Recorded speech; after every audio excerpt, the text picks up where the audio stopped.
Good night. My name is Karen Lorena Restrepo. I am a senior management student. I want to give you my opinion about the impact of technological advance on the environment. A very technological advance have possibility of negative affect the environment. On the positive side, we can apply it use aversions campaigns from social networks. We minimize the use of materials that contain the environment and modern methods that help identify of natural phenomena.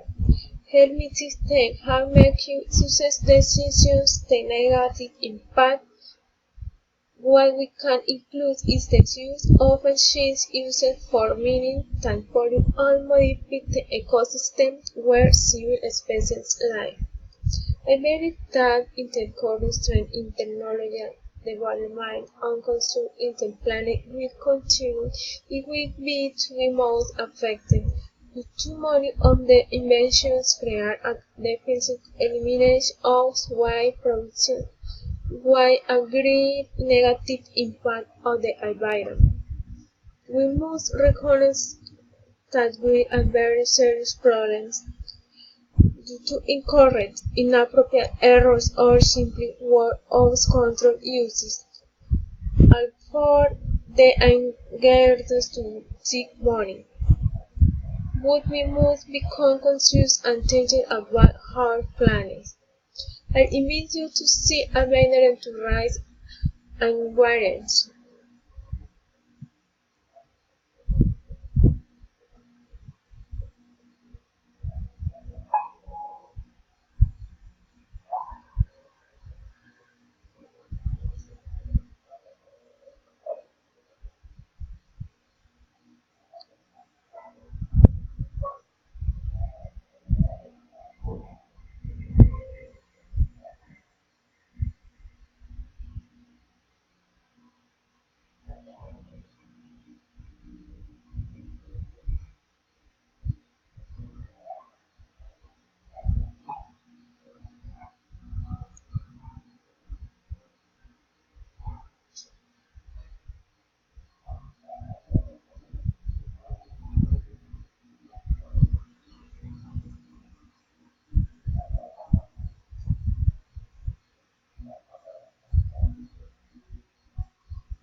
Thank you very much.